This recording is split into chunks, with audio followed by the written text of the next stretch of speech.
Adam Forsthoefel, welcome back, my brother. Yeah, it's been a while, right? How long has it been? A year and a half? I think it's been longer. I think it's been like 3 years. No shit? Yeah, because I was dealing with that voice issue thing and all that. I mean, I've been doing a lot better. Yeah. And it's, what I had was muscle tension dysphonia. Be careful. You're like singers get it all the time. Yeah. So be careful. I heard of someone else getting it, and Oh yeah. you went to like years of physical therapy for this, Yep. right? And I still go and I still work on it, and it's still a struggle. Yeah. But I'm way better. So Dude, you sound in the odd thing that I remember from that is that singing was no problem. right. There's a lot of weird things, and really, it's all about misusing your vocal cords. It's all about an imbalance of your vocal cords, and certain activities are triggers, and it affects certain people differently. Yeah. When it comes to like newfound practices that help you not only work on this, but like things that probably if you implemented it before it started could have helped been preventative. Anything that you would suggest to singers? I would suggest to warm up and do all the vocal exercises. And, stress is a real thing and it's a real factor, and certain people get impacted differently by it. And I would recommend to recognize when your voice is reacting a certain way and work on fixing it sooner than later. Well, and you're father to 2 or 3 now? I got 3 girls. Yeah, dude. Yeah. So doing that on top of balancing a band, a full-time job, being a parent, having shows like this, but also just like, when it comes to the Rock and Revival, this thing it's a dedication to your family and whatnot. And I know y'all have really gone through the ringer in that regard. Oh yeah. I mean, stress is real, and it impacts people differently. And I think you're right. I mean, I was biting off more than I could chew. And, keep in mind, I was playing in 2 bands, sometimes 3. I was playing in a couple. I would never say you bit off more than you could chew. You handled it really well, but you had to back off at some point, understandably. Yeah. That's a good way to put it. Well, right. You're the only one that can test your own capacity, but it is a lot to ask of the self, especially when it is, here's a project that you were the number one driving force of, and people don't understand everything that a band leader does in that regard. Right. And then another project that's supposed to be relaxing, but it still comes with rehearsal, studio time, writing. You're playing mandolin for the first time, is that right? Yeah. So it's like, okay, now you're learning another instrument in addition to this. Like, life is a schedule, and that schedule kicks the shit out of you until you go to bed again at night, and that's just what it is. And, on top of that, it's you got a wife and kids, and, you got to dedicate time to them, and you're out playing gigs, and they're not happy sometimes, and you're trying to balance and make everybody happy, and it's tough. It's tough. Well, I think the one thing that I've really tried to focus on this year, especially with like the changes in my life that we just talked about, is just you don't chase happiness, you chase fulfillment, and one of the byproducts of fulfillment is happiness. Yeah. But sometimes when you cram the schedule so hard and you're very fulfilled doing all these things, is there anything greater than being good at your job, good to your family, good at your gigs? But then if you never take the moment to settle down, it just feels like a rat race. I think it's a really good way to put it.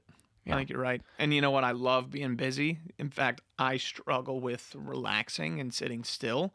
Probably why the Rock and Revival is continuing to grow is because I wake up every day and I go, man, what can I do for that event? Yeah. What can I do to make it better? What can I do? And it's not like I wake up and push myself, if that makes sense. Like I don't wake up and go, oh, I got to do something else for this event. I wake up every day and I have to make myself stop, if that makes sense. Yeah. And I'm that way with a lot of things, and it's good and bad, but that's why you end up with voice issues and being real tense and stressed, is that you don't stop.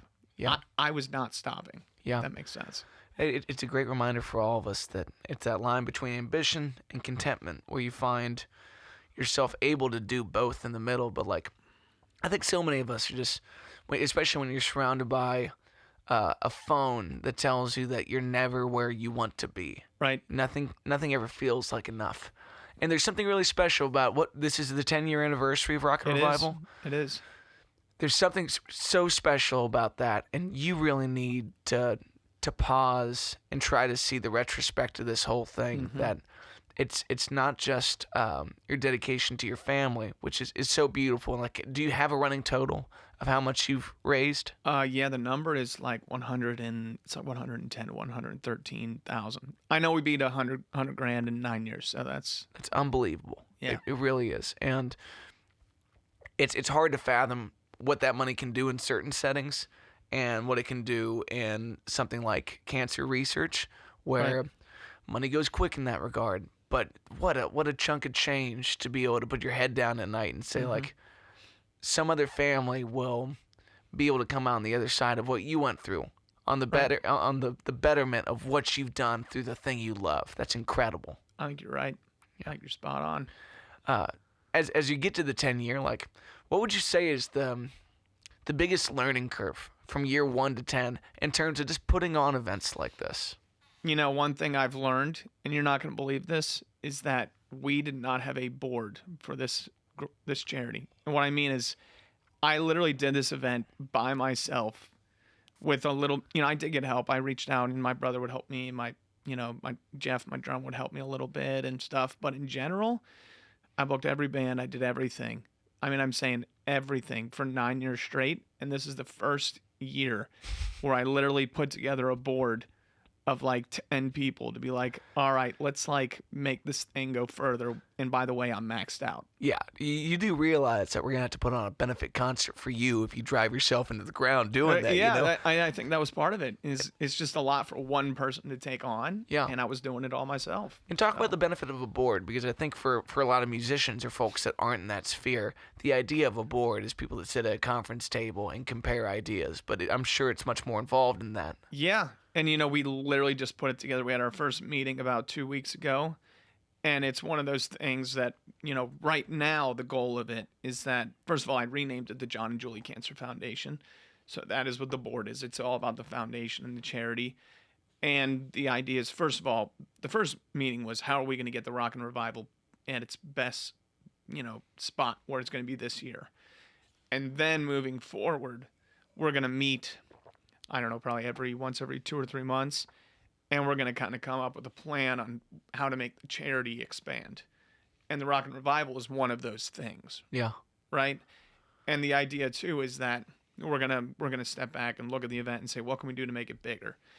And I think every year I have this event, somebody comes up to me and they go, I got an idea. You should pitch to corporations and have them donate, or you should pitch to this and I'm like, that's great, but when am I going to do that? Yeah.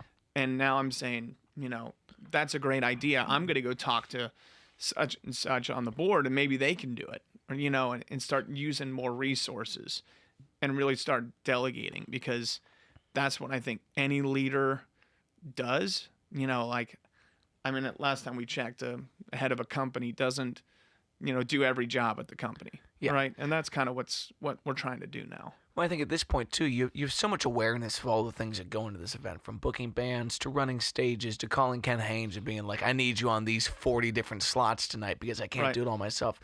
So learning to delegate takes such a real introspection to say, like, what am I really good at? What am I indispensable at? And what are the things where I get 75% of the way there and that's all I can give? Because those are the projects to start to kick to the side. And now that we're in year 10, there's a point when someone comes up with a good idea, you can say, well, why don't you do it? Why don't you just come on board and be a part of that? Because ideas are a beautiful thing and beautiful gift, but there's so much labor to go into every aspect of this. And, from backlining these shows to booking these shows to talking to folks on the back end, like, I think everyone's played a slot on this show and said, well, I'd rather play this stage at this time. And so learning to compromise between everybody and trying to talk people down, too, when they're through with the slot and then they're not happy with the slot, or they didn't get the one they wanted, so they want the one they want next year. Like, the way that everyone wants what they want in this life. When it comes to this event, you got to remind people where it's like, this isn't even about me. It's not even about the Grove, This is about the foundation. So I think in having the board, it is such a great reminder that this is not the end-all, be-all. This is one of the things that will service the foundation for the lifetime of its work. Right, I think you're spot on. And, I think on top of that is we're looking into maybe, like, changing where the donations go to. We're trying to just formalize it. And really the way I put it is, it's been a grassroots DIY project for 10 years. and I'm trying to build it beyond that. Yeah. So like right now, what do I do to share the event? It's my personal Facebook page promoting it. We need a true like website, a true page, a true everything. And it's crazy to say that it's 10 years of doing it before I decided to actually get to this, but here I am. So Yeah. Well, and kudos to the Southgate House too for being a place that was willing to try this the first year, but also having the extension of capacity to keep doing it. When you learn that we load on left to right on these stages, we have places where we can store equipment in every part of the room, but there's one staircase that's going to get us up there. There's all these glass ceilings that with any other venue in the city, it's literally impossible. And without having someone like Morella on board, it's just not going to happen. So you stock the bar to the best of your ability. You try to label the exits as well as possible. You load up on wristbands knowing that people are going to come and go because La Mexicana is right down the street. And I definitely need a burrito. I'm hammering, I'm donate. It's like people buying raffle tickets. They got to take care of themselves. So it's it feels like if you look back on the last 10 years, the simple choices at the beginning have paid off to where you are now. And it is such a great celebration, brother. Yeah, and I think you're right about the choices and the things I did in the past, because I look at the bands, and a lot. I'm holding the flyer. I'm staring at the flyer right now. But if you look at the bands, a lot of them have played year over year, including yourself. And what the first probably 3 years, I'd have to write a big old paragraph and pitch it and say, this chair, here's my story. Now, guess what I get to do? I get to ping you and say, hey, you want to do it again? And you say, yeah. Yeah. And it's significantly easier to fill up. And then from there, I get to kind of go for the bigger acts and go for some other acts I don't want to get and things and spend more time doing that. Yeah. And also when a bigger act does come on board, like Bronson's doing this year, what a wonderful thing. It's easy for him to see the track record. There's 10 years of great photos and videos and moments of this. Right. And so it starts to become a curation rather than just a mad dash to fill all the slots. It's like, how long does the event run? Is it 12 hours? Is it 8 hours? Yeah, I mean, it's from this year is going to be 1 p.m. until about 11 p.m. That's truly nauseating to think. And there's acts starting every 15 minutes, right? Right. Yeah. It's unbelievable to put all that together. So after an event like this, like you step back into just the Grove or just Jim Trace or like whichever project is now next on the move. And I know you just dropped this latest single. It's like to juggle these balls in the air seems like chaos. But what does Adam look forward to after the monolith of the year? Oh, yeah. It's funny. And every year when we have the event, that's Sunday after, I kind of sit there in my house and I go, well, now what? Yeah. Every year. And I'm not saying that like I'm not saying that this is like winning the PGA Tour or anything like that, but I've heard like there's a certain golfer, I forget which one it is, but he literally did an interview and he said that he worked so hard to win the PGA Tour and he worked all day and then he finally won and he's like, then after that everybody kind of stares at each other and they go, you want to get some food? And he said it's the craziest feeling, and I can kind of relate to that because it's like it ends and everybody goes, all right, well. What do you want to do? And you're still loading out till 3 a.m. Yeah, and not only that though, I'm still like buzzing from all the like making it happen and all that. So like the next day, I'm just kind of like, what do I do now? And it is a weird feeling. But I mean, I will say that what's next for me and what I do and all that, and I will say I've been working on writing and being more creative and kind of focusing on what I like to do in music. One thing is I'm no longer in Jim Trace and the Makers. I left the group because I wanted to focus on writing my own music. Yeah.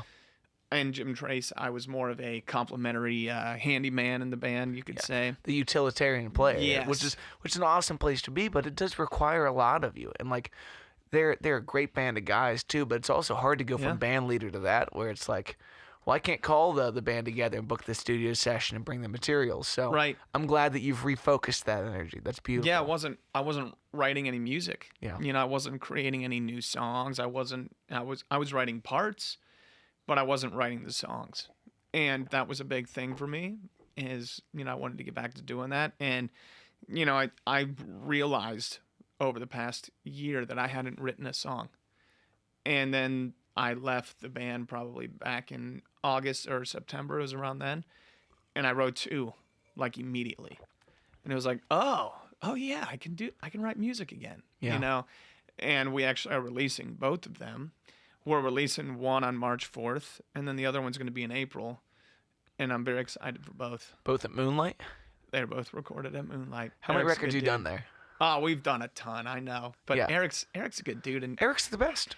what I like about Eric is that we walk in with an idea, and he will listen to it. It'll be a crappy cell phone recording. I mean, we don't have any gear like to record. We can't do a demo, anything. I use my cell phone. I put in the room. We played drums. We played, you know, and it'll go, oh, it sounds a little bit like this. We need to tune the drums to this, and he like helps direct us. He's a full-on producer. Yeah. Well, there's some producers that step into the band in a really pivotal way. And I'd imagine that after a certain number of records, it's like knowing how y'all operate, knowing that there's going to be a beer pyramid at the end of this. So we got to steer straight really quick. That was a beautiful sight. I was like, these guys are straight IPA in it. Okay. These are some guys going to work right now. So you learn each other's flow and you move quickly. Like part of doing things on my own is learning the sense of privacy that I can have about tunes. And I like that sometimes, but also there's something so magical about someone that he knows his instrument from desk to every single microphone. He knows how to make those connections, and he's going to play his parts, you know, and he gets jazzed about it too. Like for a guy to make a video about your session and to say nice things on the way out while you're waiting for a record, that was such an awesome thing. And there's not producers like that all over the country. There's one, and I think he's in Fairfield, and he's the shit. He's in Fairfield. You know? Right. Yep, I would agree. And you know, one thing I've noticed too is that on our old records, we'd record them with a producer, and then he'd go, give me your mixing notes. And oh my gosh, Jeff would say, crank the drums. I'd say, I don't hear the guitar. My brother, you get the idea. Yeah. Everybody would be biased. And then the producer would come back, and it would just be a mess. And what we've learned is that Eric will be like, no, you don't need more of that. Or yes, you do. Or, you know, he will take it and mix it. And he'll be like, this is the way it's supposed to be. And we kind of all agree, and we go, okay. Yeah. We remove our bias. It's a scary world out there for the folks that do production and do engineering, because you're trying to make your client happy. But you do not serve the client. You serve the song.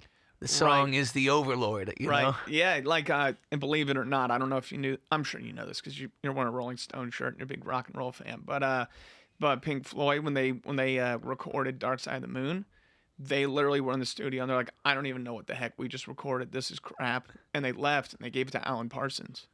And that's where Alan Parsons mixed it. So they literally, they couldn't agree on how it should sound. Yeah. It's crazy to think of how much you can do in post-production. And, you know, in this era of AI generation where you can take ideas to full-fledged songs so quickly, and they do it with a sheen of perfection because it is just generated to the lowest denominator. The best things in all your favorite records are weird mistakes and piss poor choices that become the backbone of this record. You know, it's something that's wrong with the takes that make it really human and genuine. And for y'all just being a straight rock band, it's like, well, I don't think we need to have picture perfect takes top to bottom. I think we need to have a good ass time, and that comes across in the records. Yeah, and I do believe that too. I think that with AI coming out and more of that is that imperfections are going to be more often in music. Yeah. And then they're going to find out that we like the imperfections, and then AI is going to make some trash, and then we're going to end up with the modern art of AI, and that'll be really weird. But I know. What are we going to do about AI? I think we're just going to embrace it, just like everything else. It's like I'd much rather use a DeWalt screwdriver that has like the motor on it than do the Phillips head by hand. It's like, you know, it's just tech. It helps me out a lot. It edits this show. You know, I say thank you when I talk to Siri because I'm afraid of her. It's just like a new stepmom in your life, you know, and you're just rocking that shit. I mean, I drove here, right? I didn't ride a horse and buggy, so it's you could have if you had class, Adam. Okay, if you had class. Yeah. What would you have done if I showed up in a horse and buggy? I would have realized that we need to get you some kind of solar tube amp. We just have to go somewhere a little bit more authentic. He's gone Amish. I'm cool with that. That's great. Right, that would have been a wild sight, right? Are you still dragging around a Fender DeVille? I got a deluxe. Oh, this one with a heavier amp. I always remembered that. Deluxe reverb's actually a little lighter. Really? Oh my gosh, that DeVille is the heaviest. It's like a 4x8, something like that. Dude, It is unbelievably heavy. Yeah. Well, what's crazy when we get together too is I realize how far back our relationship goes to that Right. one Brown County Trailer Park Mountain Dew Oh, yeah. festation. That was a beautiful time. At the Flamingo, I think. And Yeah. watch you go from a strat guy during those days, right? I did, yeah. To a 335 guy. Like, how did that change your writing and your playing in the band? Yeah. And now I have a Telecaster too, which I So you're going absolutely back love. to single coils. Yeah, I got a B-bender Telecaster. No, which dude. I love. Was this a Jim Trace influence? Did you get it for that purpose and then bring it back? It kind of was. I was playing Jim Trace. I said, oh, it'd be fun to get like a B-bender, do a little country guitar. And I mean, I just kind of I think that is one thing that's made me a good guitar player is that I get into very different styles all the time. Yeah. Like I literally will listen to I don't know, like Santana. And I don't know what will be the description of that? Like Latin influenced guitar? Yeah, I mean, he's just such a standalone, where it's just like, I would just call it guitar player music because it does bend a lot of genres, Right. And In the same way that Frank Zappa, it's like, why would you put that in a box? It's Zappa, Yeah, Or you're Pink right. Floyd, it's like, why would you put that in a box? Right. But I would hear that like Latin influenced guitar and I'd be like, I want to figure out how they do that. And then I get into like rock guitar and I'd be like, I want to do that. And then I get in, and now I got into country guitar because it's different. Oh, it's 100% different. It's very different. It's like it's chicken, jazz on the back pickup, Yeah, and it's got like chicken picking on it, and a lot of it you add in that fifth blue note as like a step note, but you don't bend it. It's just very different. Yeah. Well, and I think every time you listen to someone like that, whether it's the scales that a Carlos will use or the phrasing of Eric, or when you start working with that B-bender, it's like there's in-between notes, and then there's straight, like, staying away from the bends for really articulate, percussive reasons. Right. That when you take that back into, okay, I don't just do that for this band, I do this for my writing. Well, now you are the crock pot of everything you've ever loved, Right. So it starts to kind of be in between there. Yep. And to me, like, a 335 is such a different ask of the hand. So the fact that you're going back to Telly too is such a hilarious culmination of things. Yeah. Does the Strat ever get any love anymore? The Stratocaster, I used it so much in college that I wore the frets down, and it's filled with dead notes. Okay, so you And got I to get took that it- redone. And I took it to get redone, and they're like, it's totaled. No, They're like- no, they're what a like, crock it's- of shit. No, that's crazy. I know, and they told me it was worth. They said you might as well buy a new Strat.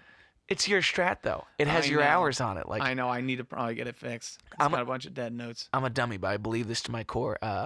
And I know there's like a theory for this where it's like, I don't even know what to go. Objects retain a little bit of person when they interact with it enough. Like, Oh yeah. if I buy a guitar new and I put my hours into it, there's something about the way that you are literally peeling at the fretboard every day where there just starts to be kind of preset pathways that feel good. You pick up a guitar and it kind of gives you some instinct to where to go. That guitar has Right. all of your isms built into it. I need to pull that Yeah. guitar back out, Yeah, don't I? what a crock of shit. It's worth everything to me. I'll do what I want with it, Yeah, I need to go get it fixed. That's a bad technician.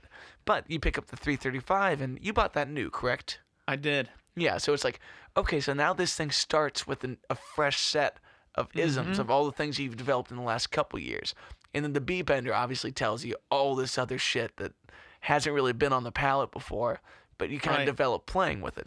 Right. One thing is, I'll talk about the ES335 first, is I bought it new, and everybody says, oh, buy an old guitar, right? They always talk about buy one from the 60s and 70s and all that. And I said, no, because those guys bought it. The guys that I love, they bought new guitars. They broke them in, and they played them. And I want to be that old man that broke in the guitar. Yeah. You know what I mean? It's great to be a one-time user and to know your mileage on the thing. Yeah. Exactly. Like, But sometimes I battle with both sides of it because there's most of my guitars I do buy used after a while. Just like I'll show you this new Gibson I just got in a little bit. That it's it's a 2015 SJ200. okay. And it looks like this guy strictly fought pigeons with it. I mean, it's just beat to shit and it's a decade old. But it has all these weird things about it that are this other guy's playing. And so I feel like we have this conversation over this guitar. Or Right. one of them in there is my grandpa's. I never met this guy. He was long gone before I got here. But we get to know each other over that fretboard. So I I get think that. both those schools of thought are important in terms of refining your playing and trying to get out of your own way of what I think this should sound like versus what it does sound like.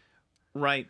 And, I think you're spot on about the B-bender. So the reason I bought the B-bender is that I felt like I needed a new avenue to just a new light bulb. I needed a new light bulb to go on. And that's what I think makes players good, is that they get excited and they're constantly working on new initiatives. And I bought the B-bender and I'm like, this is fun. It's new, it's exciting, and it made me want to play guitar again. Yeah. That's such a part of the itch that people forget about at some point. And you can over-gig yourself, you can overwrite yourself, you can do all these things. But sometimes it's like it's a new pedal or a new amp or a new guitar. Right. Or just picking up someone else's where you're like, oh, that gives me an idea.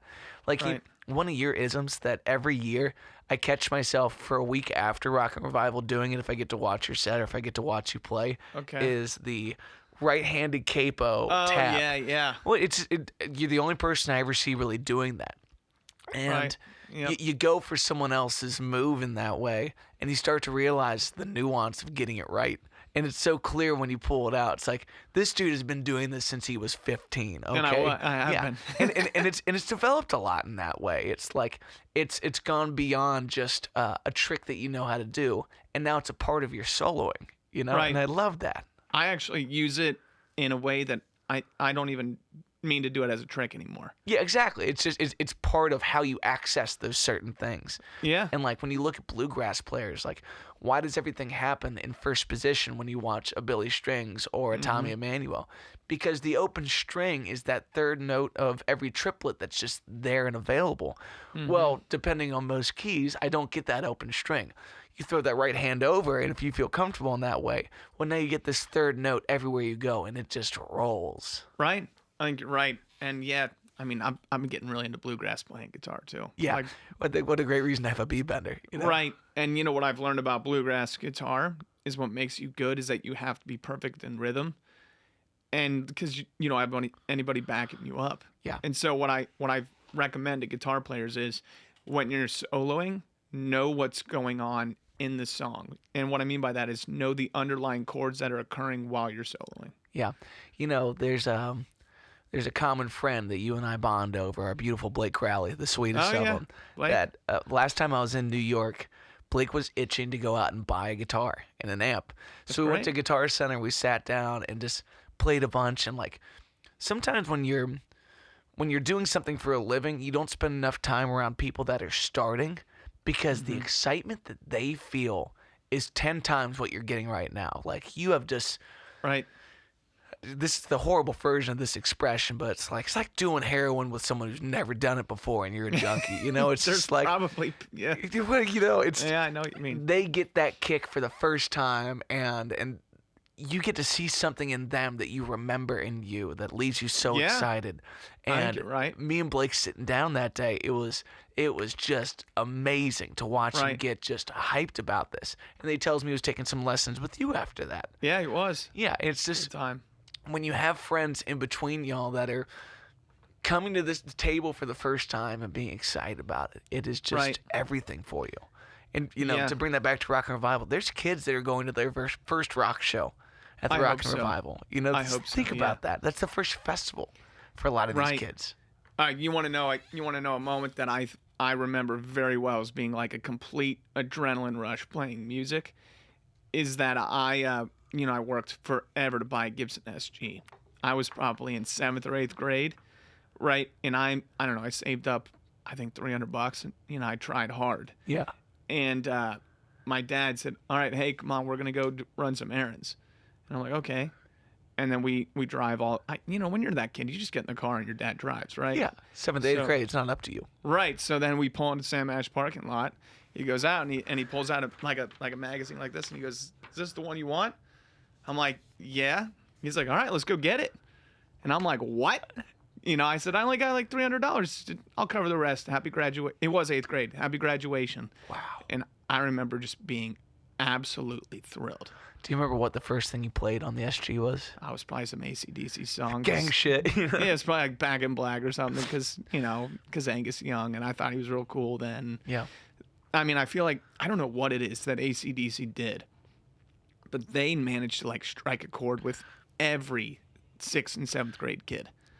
I don't know what it is. Like, Do you think that was your target audience? Do you think that's what they? I don't think that was what they intended at all, but I feel like every 7th and 8th grade kid or whatever, they like love AC/DC. Well, I think it's the first time that like you pick the music yourself, and there's something so perfect about that catalog that it's like the same thing when you find Van Halen, you know, and you don't have to be a guitar nerd to get into Van Halen because the tunes are so good. Right. I mean, like in terms of straight ahead rock songwriting, AC/DC is 100% where it's at. Like that's where every kid should start to learn those chords. And not only that, I think compared to Van Halen, because I think you're right, is that it's playable. Yeah, Like when it's you're so accessible. right, like when you're learning guitar, you can learn Back in Black, and you can go, oh, this is it. Yeah, and it feels exciting. And in a lot of those first position things, like what's that?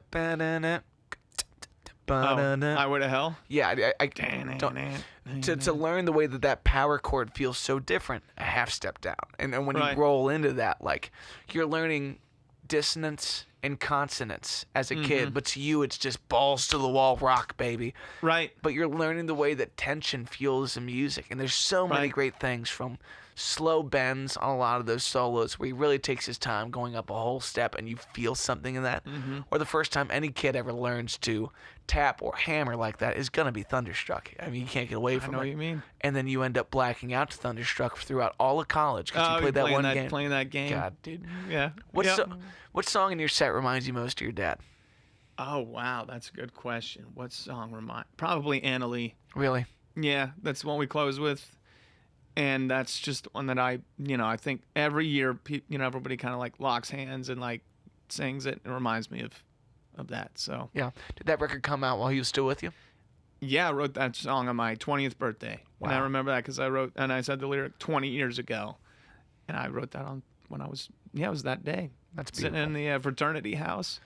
It's beautiful. Just an OU frat boy just reaching into his It heart. was. You know? It was. Yeah, and I remember it was a nice, like one of the first nice days of the year, and like we didn't have air conditioning, and I remember opening the window, and it was just like sitting in my room, and I just wrote that song. I'm like, this is a good song. Yeah. I felt proud of it. So There's something about when those I find songs to be more significant chapter markers in my life than age really is. I'm not very good with dates, but as songs kind of come to you, it's such a reference point of where you're at in the world. Like the way you view things is pretty, when you're doing it right, is pretty well summed in those tunes. And I often find that a lot of lyrics in a flow state are much more honest with myself than I could ever be verbally. oh yeah, it's like like a Dear Diary thing, right? That's why Yeah. people do it.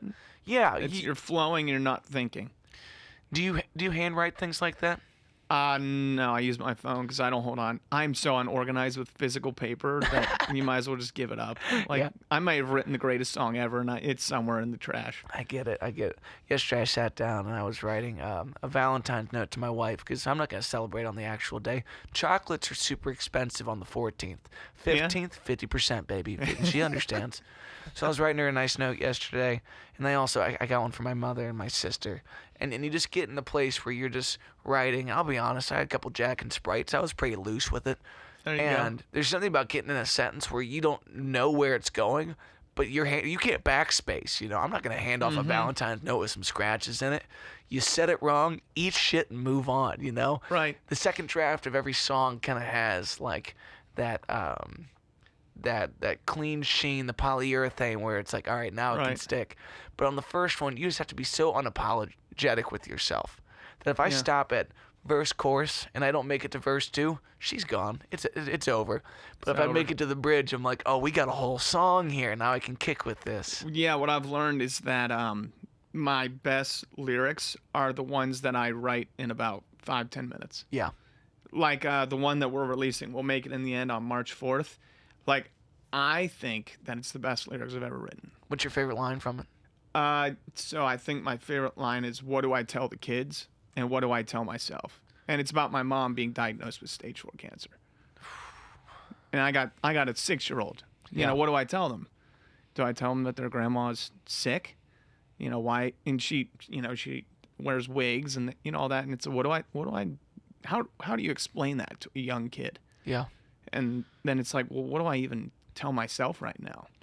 Do you think with having children that you thought of first before you even thought of how you process this, you thought of how do I bring it to them. Is that the greatest reason to have the children in your life? Because you put someone first. You don't even have time to process for yourself. You love that being so much that before you can even process what I imagine is rather intense grief, you care for your kids. You know, I think that dealing with cancer again in the family, I've been able to handle it a lot better than I did before. I don't know if it's that more I'm used to it. It's like you develop emotional callous, or it's because I have kids now and I don't have the how do I put it? I don't have the convenient free time or the luxury to really be sad and mopey. Yeah. You know, like what are those? You see all those movies where the guy something happens in his life and he goes to the bar every night and drinks and he's all mopey, right? Like I don't have that kind of luxury to even do that. Yeah. Which is good. I don't have the luxury to sulk. And I think that's a hidden blessing. Absolutely. That makes sense. When you maintain pace in life, you know, everything just feels like a day. Some days are harder, some days are easier, but you got to go on to tomorrow when midnight hits. You just got to keep stepping through.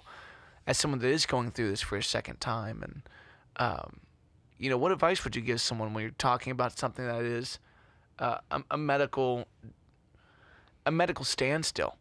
You know, stage 4 is such a different diagnosis than anything else. Right.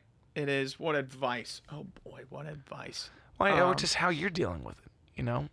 Yeah, I think you have to go easy on yourself. And I think that things you got to just let be, you know, how do I put it? You know, like your reality is going to change of what you thought your life was going to be and how things were going to be. And you got to just be willing to be a little bit more rubber and loose and okay with the change. Yeah. That's difficult. Extremely. You know, I mentioned this before we hopped on, but we lost my aunt this week, and the only people I'm thinking about in this time is my mother and my cousins, who have it much worse than I do. And we hope to be there for them. But one thing I try to remember that the closest thing I have to your experience, and not to compare these at all, but losing my grandmother was the first time where it's like, well, there goes a huge chunk of my world with one breath. Well, if I can accept the change, I may not be able to reach out and grab a hand, but in my spiritual belief, that person is now closer to me than they ever could have been in a physical form. I can feel them whenever I try to reach for that. Right. I can understand that. When do you feel your dad the most? Oh, you know, I think it's when I hear certain bands. Nice. Oh yeah, like you know, my dad he had a glioblastoma, as you know, and his memory was awful. I mean, it was like watching Alzheimer's happen in fast pace. Like you hit the fast forward button. But he always remembered the bands. You know, I'd say, you know, Dad, what's your birthday? You know, I don't know. I'd say, what's your favorite band? Better Than Ezra, Toad the Wet Sprocket. Okay. And I mean, even at the very end, where he was barely able to speak, Dad, you want to turn on some music? Better Than Ezra. And he loves those bands. And I don't even know do you know Better Than Ezra? I feel like we played a Better Than Ezra song in that set. I believe that. Yeah. I remember that being the first time I'd ever heard of that band, I think. Yeah.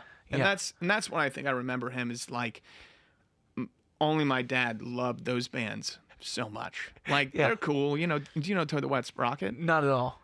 Oh, I bet you know a song or two. But how about Tonic? You know, like the If You Could Only See. Yeah. Like that kind of 90s sound really reminds me of my dad. And I will say that this new song we're releasing is very inspired by that sound. And it's probably kind of connected. So that's awesome. You went to see Oasis last year, right? Oh, yeah. Was that kind of reminiscent of him? Did you go with your brother? Yeah, to go with my brother. And it was reminiscent of my dad, yeah. Biblical? It was biblical, as Liam Gallagher would say. Gosh, dude, Oasis, they were my muse. Like, they were the band that got me into playing. Really? Like, it started with AC/DC, but then Oasis. And you got to remember, like, what year was this? Like 2005 and 6. And that was like when I could just go down to my computer and turn on YouTube. And I would like just discovered all their interviews. And I actually like think they are very funny. I think if you're not devastated that they hate each other and that they might seem like assholes, if you're just watching it like, I'm a fan, let's see what happens, it's top-notch shit, you know? It's very Beatles reminiscent of just like I know what it is, so fuck yourself, you know? Right. And, you know, there's something about Oasis that I like, and I know not everybody does because they're kind of egotistical and all that, but, like, if you look up the stories of Noel Gallagher and Liam Gallagher, for example, their first gig, Noel Gallagher booked to open for a sold-out crowd, and he didn't have a guitar strap, and he never played with a guitar strap. Like, they had such this way of making it seem like it was so easy, and it was like how they'd say is just have a go at it. Like, just have a go at it. Just do it. And it worked so well for them that it's like they make it seem so easy that, like, when I was first playing, it was like, I'm just going to just book gigs. I'm just going to do it. And they made me believe that I could do it, if that makes sense. Yeah. Or it gives you the idea of every 15 minutes a show starts, you know? It's like, just have a go at it. Just rip it. Yeah, and that's the way that they approached all of it. It's the way they write their songs. It's the way they like handle them, carry themselves. And they're just, I don't know, I love their interviews. Yeah, why don't you and Matt ever fight? You know, don't you think there's something special there? You know, how do you know we don't fight, is what I'm saying. You don't seem like it. You seem like brothers that like bicker but don't fight, you know? We don't fist fight, no, but we do bicker, and that is actually a big reason why Eric is a huge help in the studio, is that we will constantly bicker about the way we want the song to sound, and Eric will be the good mediator. Good. Be like, here's how we're going to do it. Yeah. Did you almost think of getting your brother out of your band because you two were bickering so much, or has it always been okay? Cool. It's always been y'all. Much. Yeah. Yeah, nothing like that. Is Jeff the third brother at this point, or is Jeff like another intermediary between you two? All right, so I don't know how much you know about Oasis, but they have Bonehead in the band. Do you know who Bonehead is? No, I don't know who Bonehead is. Oh, dude, you need to listen. No, you need to go down the Oasis. Hey, path. I'll go listen to some interviews. Like, it you need to go funny. listen. I'll send you my favorite interviews. Okay. But I got literally, I'm such a fan of that band that I know the exact shows that are my favorite. Like, I like 1996 live at Main Road. Like, that is their best show. Okay. That's when they peaked. And, like, I know the exact live performances I like. Tell me again, 1991 Main Road, you said? 96. 96, That was their okay. best year. Liam's voice was perfect. They were just touring Be Here Now, which is an average album, but the album before, they were perfectly rehearsed. Like, that is a great year. That's awesome. Their point being, Jeff, their other guitar player was like the mediator between those two, and he was super chill and just, like, talented, and he got the band back together this year. No shit. Yeah, and I think Jeff's our bonehead. Talk about a phone call that you don't want to make, but you know you have to make. Like, fuck, dude, we got to do this again at least once. You know? Yeah. I can't imagine. Grappling with, do we go back and do it again, or do we call it here and really say it's over? What do you mean, Oasis? Yeah, to be a band of that stature, to know that you could go out and forever tour on the hits and make people so happy, but you don't want to do it for whatever reason. Right. You know, I have a couple theories about the band. Number one is that they broke up like the year or two after Noel Gallagher got married, and Noel Gallagher got divorced last year. And I said, they're going to get back together. And they did. I'm telling you that they had their own Yoko Ono. And what's her name? Like Michelle McDonald or something? Oh, Michelle. Oh, Michelle. Then the other theory I have is that they did it all on purpose. Because if you think about it, the not getting back together, the news, the bickering, all that just caused for more tension and more excitement when they got back together. Because it's like the bands that never break up, like Kiss, End of the Road Tour Part 6. And it's like the better to burn out than fade away, right? Because by the end of it's kind of like womp womp, right? But when Oasis got back together, it was like, oh my God, I didn't think it was going to happen. And here they are. And it was like the biggest thing in the world for a year. It really was. I don't think there's any reemergence in recent history that could have that much publicity, and also like fan love for people to be so willing to pay. I don't want you to tell me how much you paid; it'll make me sick. But Yeah. People paid so much money and they took the trip of a lifetime. Like I got some friends that went to Mexico City to see. Right. And it's I just would like, have.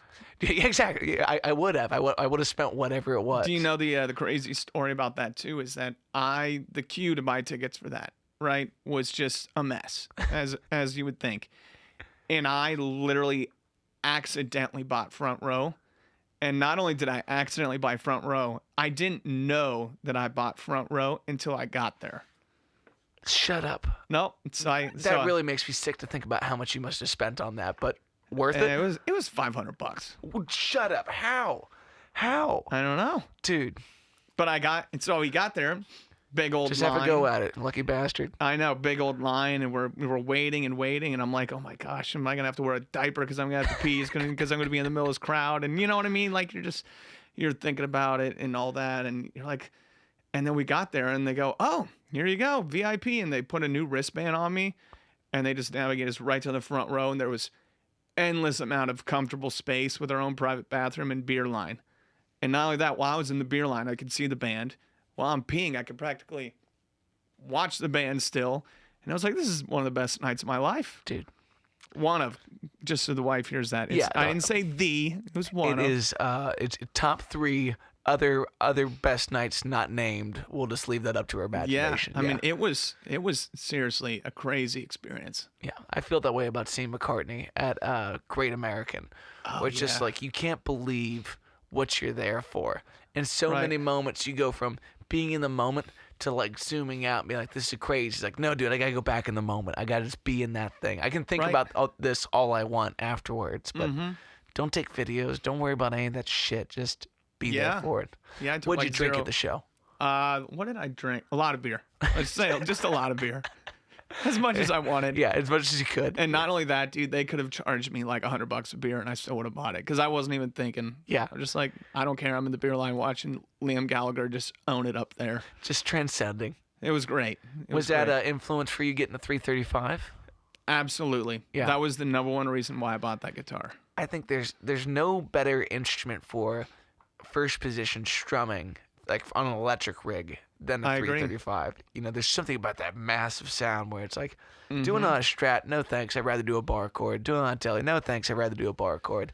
No, dude, a C first position on a 335 with everything set right. It's just like, so like when you hear our song Anna Lee, it's just that first position C chord, and I'm like, nothing sounds better than that first position C chord on. Yeah. You're right, that is why I bought it. Dude, that's perfect.